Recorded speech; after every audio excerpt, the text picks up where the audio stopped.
Now we're looking at side control from the bottom and what our safety positions are here. Now, although most of the time we think about things in a complete sport context, I always like to point out that any technique, anything that position, any jiu-jitsu philosophy I have, I don't want to show you anything that would get you killed in, say, a street fight right now. Now, let's say that I said something horrible to Eastside right now. He was furious. He just wanted to basically kill me right now. What do you think the single most effective strike or attack you could do on this? It would actually be a knee to the head. If you reared back with his right leg and just went ahead and started firing knees to my skull right there, okay, that would take me out more quickly than anything else. Now, generally in a sport context, we don't think about that one as much. Even in MMA, that would be an illegal technique to knee somebody in the head, so we don't think about it that much. But, you know, some people that you go with will be less coordinated than, say, Eastside is. That knee to my skull right there is always kind of a worry. So I might trust my opponent or my partner. I never trust a situation, and a knee that can come up to my head that way definitely makes me nervous because I've been hit there before. So I like to think of this arm, the arm on the same side of my opponent's body, is primarily there to protect my head. I'll actually keep my elbow tight to myself here, and I just want some kind of blockade, so if Eastside goes crazy and starts trying to knee me, it's less likely he's going to go ahead and hit me in the head in that case right here. Now, because I'm trusting Eastside that he's not going to knee me in the head, I need to do other stuff with the arms. Notice I'll go ahead, use my forearm here on the hip bone or someplace along the rib cage, keeping my elbow tight to myself, and I can use this to kind of mess with my opponent's weight distribution. My defense is largely going to come on how I can mess with my opponent's weight distribution. Really big tip on this, sit up. I make a fist and use the blade of my forearm here against my opponent's body. I never defend by putting my hand on my opponent's body like this. Why? Well, if I have my hand on my opponent's body like this, and if they shift in a certain way, you could actually break my wrist. That could happen accidentally as they're going ahead and sitting or moving over in their position, or some advanced guys will do that on purpose. They'll intentionally break your wrist when you defend that way. So I never post like this from a side control. I always go ahead and use my blade of my forearm like so in order to defend. I'll make a fist so I'm reminded not to post with my palm, and I'll go ahead and use my forearm. That's what I will do with the near arm. Now the far arm, I need to protect this. I think about defense right there. I'm not strong enough to bench press him off. And if I leave this out where you can see it, a lot of times he's going to go ahead and start attacking this at this point.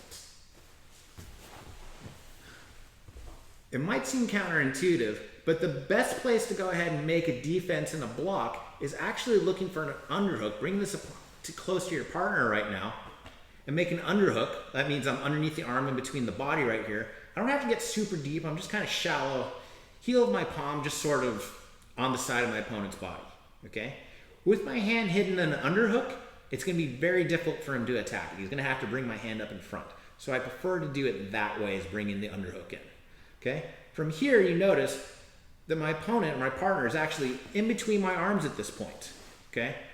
As much as I don't like being underneath the side control, it's the devil I know versus the devil I don't know. Without my hand control right here, he'd be in a better position to go ahead, spin, move to the mount, to the side control, whatever. But right now, with him in between my arms, I can sort of block that, okay? Or I can at least track where the position is right now so he isn't able to do that, okay? Not super deep, and I certainly don't like to hug my opponent right here. Why would I help you keep the weight distribution on? Why would I help you lock on this position? It would make no sense, okay? So I tend to go with just sort of my forearms right here, with this portion and this portion blocking and keeping at bay. I should also point out, I know a lot of people like doing this. I don't like, if I can help it, keeping this hand to this side or keeping this hand here. There's various other attacks that my opponent can do if my hand is tight to it. So I really do prefer the underhook, okay? As far as leg position goes, I'm a little unorthodox on this. The far leg I like to have posted on the ground, heel of my foot on the ground, ball of my foot on the ground. Okay, I have this connection that will help me turn or scoot out or shrimp or do anything else down the road. And then the near leg, again, this is the unorthodox part to most people. I actually like to go ahead, have my legs straight to the ground, toes pointing towards the ground as if I was doing a shrimp maneuver. Why is that? I know a lot of times traditionally people either show planting a foot here, or even worse yet, crossing the leg over. I think this crossing the leg over is actually a pretty useless position.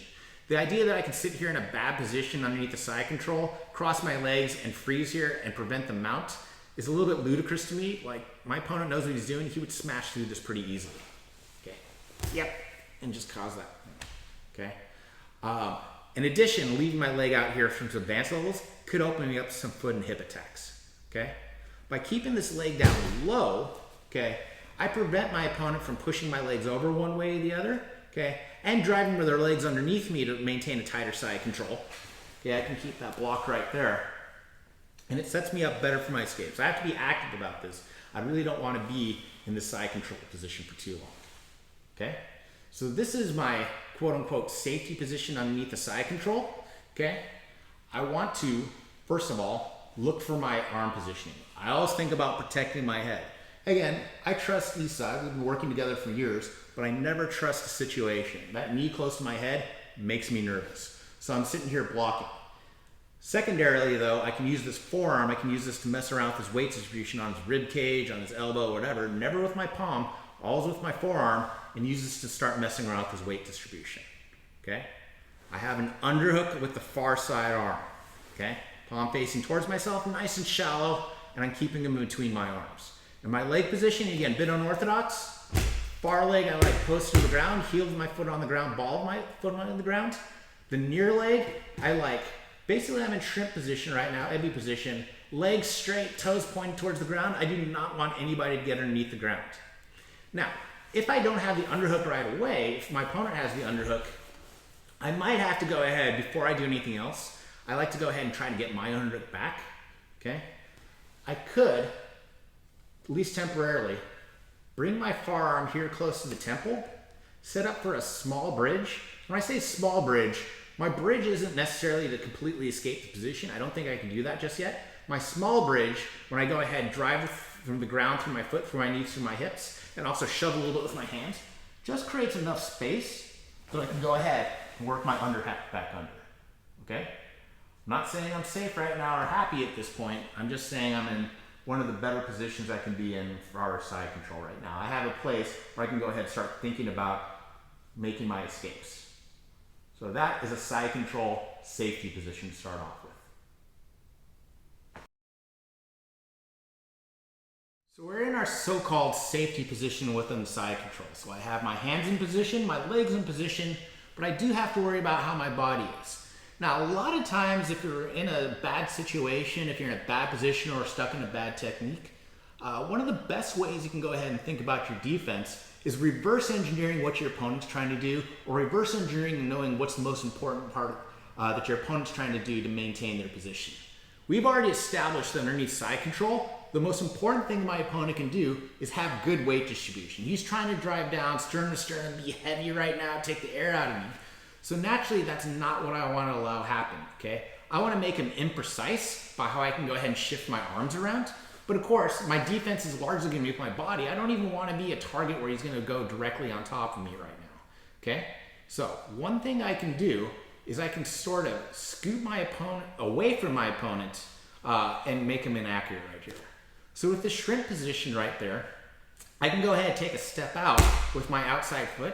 So rather than having it lined up between my shoulder, my hip, and my foot in one line right here, I'll take my foot a little bit outside right now of my hip line, okay? And then I'll use this to simultaneously scoot away from my opponent, so a shrimp moving out to the side, okay? In this sense, when I do this, especially if I'm dealing with a much larger opponent than myself, I don't think of it as shoving them off. Like, I'm not strong enough to move most people there. My bench press kind of sucks, okay?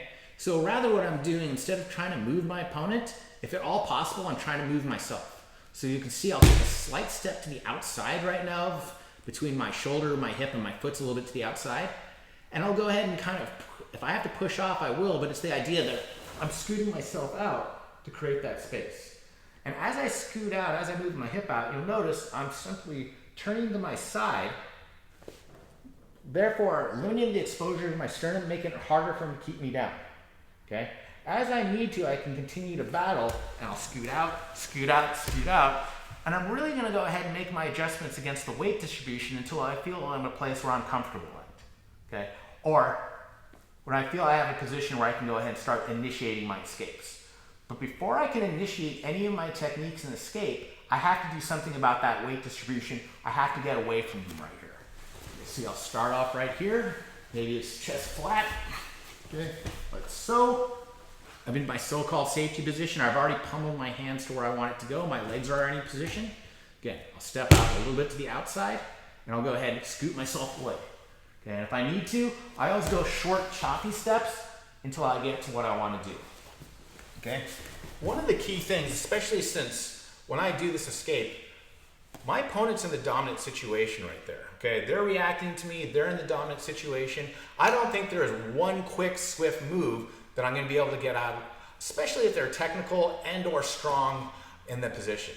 Sometimes I have to go out and get micro steps out right there, okay? I don't try to get 100% out of the way right there. I don't take 100% of the weight off of me right away. Sometimes I get 90% out of the way, 80% out of the way, 70% out of the way, and kind of whittle it down. Or if they're really good at it, sometimes it's 99, 98, 97, okay? And if they're really, really good at that, sometimes it's 99, 98, 97, and then it goes back up to 98. In other words, dealing with a better class of opponent, working and getting that weight distribution off is going to be the hardest part about your escapes, okay? Taking away the biggest element that they have, that weight distribution, is the most important thing to me right there. And it's often a long and arduous battle right there, and it's going to be made more arduous based on the size, strength, and skill of my opponent, okay?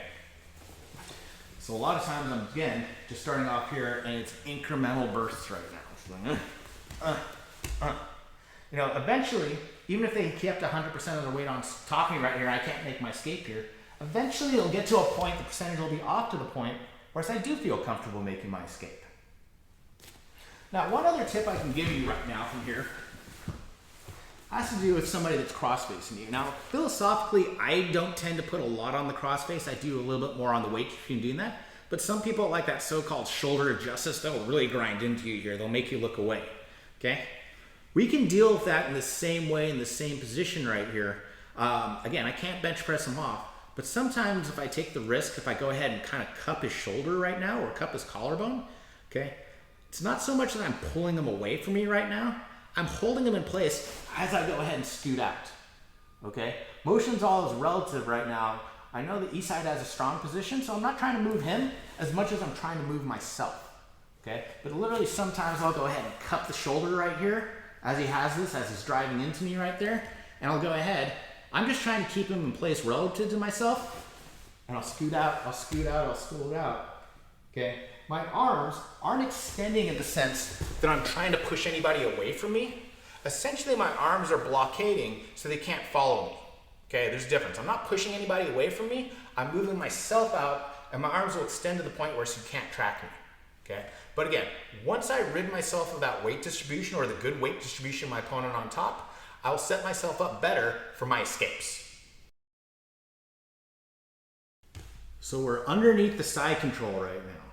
First thing I want to do is get to my so-called safety position of where my hands and legs have to go. The second thing I have to do almost immediately after is working on the weight distribution issue and getting my opponent off of me at this point. Okay. Now that I've done that, now that I've started to get the weight off of me and I've gotten to a place where I don't feel as much weight on me right now, I'm comfortable to go ahead and make my escape. Which escape I'm going to make is largely based on how well or what method my opponent is using of blocking my hips. Okay? So to start off with right now, option one, my opponent is blocking my hips really well. Specifically, Nick has his hand here by my hip, so it's going to make it difficult for me to put him back in the guard. Okay?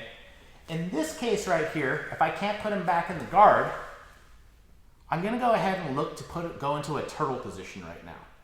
Okay? So what happens is this. I continue to scoot away, scoot away, scoot away, try to move away from his leg right now. And suddenly, when I have the space for this right now, I'm going to make a base change right now. And this is very important. My far leg stays planted to the ground, and I bring my near leg to him underneath as I go ahead and make this turn and drive through. I want you to notice, as I made this turn,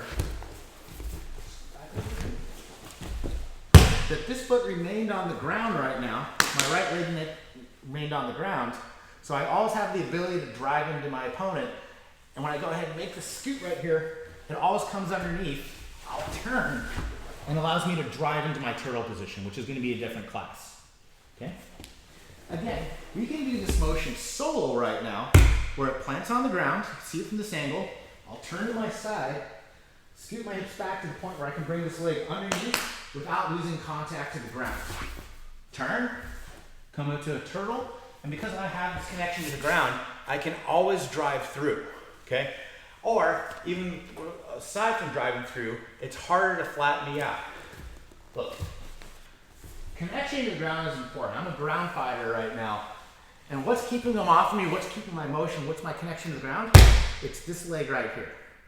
I have to be careful, because even for a split second, if these legs come off the ground, I have no way of fighting back and turning into him at that point, okay? I've lost my connection, I've lost my drive, and he's gonna flatten me out at that point. Experienced folks will look for that timing to go ahead and drive you back down when they realize that you're not defending well, or they'll do things to go ahead and attack that leg so you can't drive into it. So I'm very cautious about that when I make this turtle escape. Again, I've chosen to do this because he's blocking my hip. He's made things difficult for me. I can't put him back in the guard as he should be doing. So I'm gonna go ahead, I scoot out, I scoot out, I scoot out, create that space. Again, if this stays planted, I come underneath, belly down, and then gather my knees up into myself, okay? I wind up in what's known as a turtle position, which quite frankly is a full lesson on of itself, because it's actually a fairly complex and misunderstood position, but we will get to that in fundamentals. But the idea is, if they're blocking my hips really well, if they remove the basic options of me putting them back in the guard, or other options, I will go to that turtle, okay? That's a very classic way of making my escape, although again, the turtle is a much longer conversation. All right, so another option for a side control escape. First of all, in my so-called safety position, hands in the correct placement, legs in the correct position. Then I go ahead and start working the weight distribution, scooting myself away, carrying my setups right now. In this particular case, Isai's arm is to the opposite side of my hip, and he's not blocking my hip all that well. He's created that space. So what I'm gonna go ahead and try to do is put him back in the guard. So I move to the point when the weight distribution's off, I move to the point where I have a lot of space or enough space to work with right now. And essentially what I'm gonna do is the hip escape motion with a twist, okay? So instead of moving out and away, I'm essentially making this direction change right there. I make my stand, I plant this far foot on the ground, and what I'm gonna do, hip escape with a twist. I push with my bent leg, I'll scoot my hips back, I'll pull my knee to my chest, and the twist is gonna come via my hands, is gonna help me turn and come underneath, okay? I'll go ahead and continue this motion right there until I can get to a full guard. I'll close it up if I can, and now I've essentially escaped from the side control, which is a terrible position, inside of the closed guard, which is a neutral position to us, okay? Now, one of the things that you want to watch out for, good detail on this when I do this, is again, judging exactly, first of all, how much weight I have to get off me before I'm comfortable moving. So I go ahead and scoot out, scoot out, scoot out, okay? Now I can recognize, I probably knew this from the start, how Isai was blocking my hips, okay? He had his hand to this side of my hips, probably because he was a little bit more offensive. You know, and generally speaking, there's an opportunity cost. The more offensive you think you're gonna be, well, the harder it is to maintain the position. In this case, he left himself a little bit open. So watch how I go ahead, push with my bent leg, scoot my hips back, pull my knee to my chest, and I will turn into him as I do this, working my way to a full guard. Okay, like so. Now, because connection to the ground is important to me, let me give you one seemingly simple little trick that I look for when people do this, okay? How I'm connected to the ground is going to determine how well I maneuver. So when I do this, notice, let's get on right here, I scoot, I scoot, I scoot. This might be the longer process. Once I go ahead and set up for my, to put him back in the guard in explosive motion, I've made this choice. This is planted on the ground. I push with my bent leg, scoot my hips back, pull my knee to my chest, and steer myself underneath. Look, if my leg hasn't cleared all the way through, I want that near leg to clear all the way through and come out to this side before I lift up this leg, okay? Because this far leg right here is what's allowing me to move, how I shift my hips, how I'm gonna go ahead and make my escape, okay? So it's all based on how this leg stays planted in the ground. If you get halfway through, which I see a lot of folks do, and you throw this leg up, I have no way of moving at this point. I'm not connected to the ground. I can't drive through right now. And yeah, Nick will go ahead and just flatten me out right there and put me right back into a side control. Okay? So there's always an order of how I'm going to go ahead and reestablish my guard. Okay? If I haven't fully reestablished my guard, if I can't do that, then I need that connection to the ground so I have the maneuverability in order to move my legs, move my hips, and get into position A, and also more importantly, make sure that he doesn't put me back in a side control, that he doesn't flatten me out at that point. Because I'm fairly certain that the second that my opponent puts me back into a side control after I put him back in the guard, that door is going to close for me. They're going to block my hips really well at that point. Okay? But again, putting things together right now, side control, our safety position, hands in position, our legs in the correct position right there. That's step A. Step B is going ahead and getting that weight distribution off. And I actually already know, based on how each side's hands are positioned, how he's blocking my hip right now, that I'm going to probably explode and put him back in the guard at the spot. So I'll go ahead, scoot, scoot, scoot. I create that space. This is planted. Push with my bent leg, scoot my hips back, pull my knee to my chest, turn myself in a circle, work all the way through, get this leg up first before I take this leg off the ground. Actually go after that closed guard. We've moved from a terrible situation to a position in which people will consider at least neutral, if not stronger.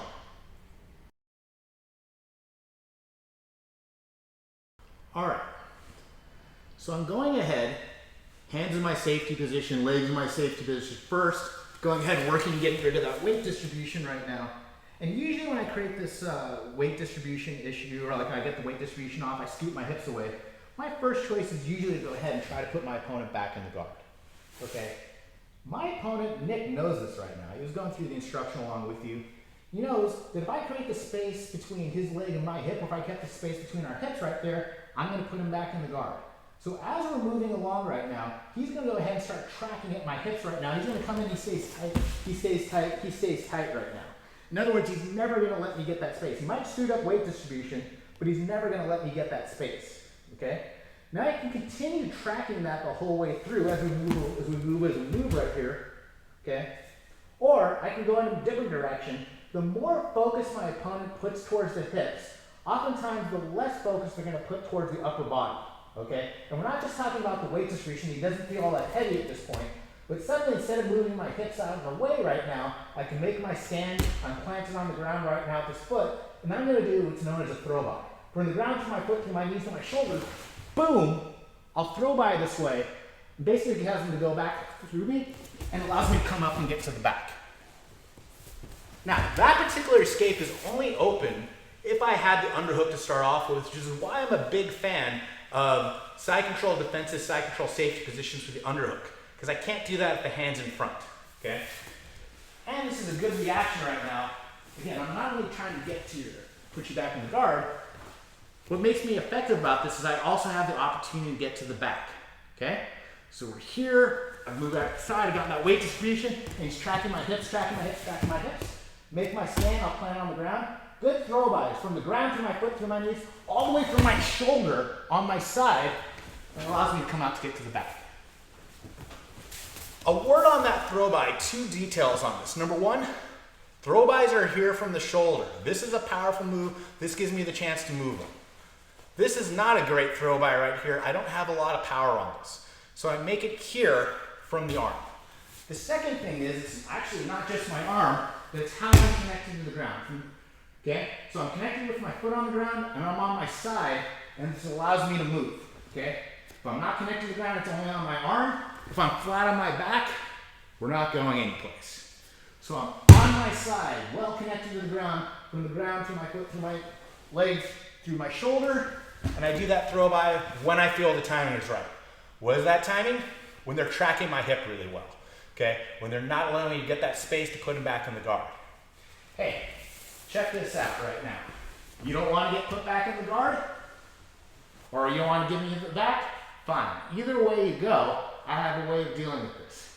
So if I move right now, and you realize like, oh shoot, he's going to do a throw by, okay, and he defended that, well now I have the space to go ahead and put him back in the guard.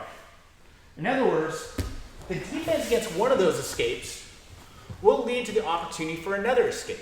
Okay? The back take and placing them back in the guard are very complementary to each other. I'll do one versus the other. I need to make sure I'm safe first. I need to make sure that I've gotten the weight distribution off first. Once I've done that, I'll have my options for escape. Okay? Quite frankly, dealing with the weight distribution against somebody that knows what they're doing will be the most difficult part. But once I understand that, once I understand weight distribution, once I can control my opponent's weight distribution, at least predict and manipulate it, the world is open to me, including this series of escapes.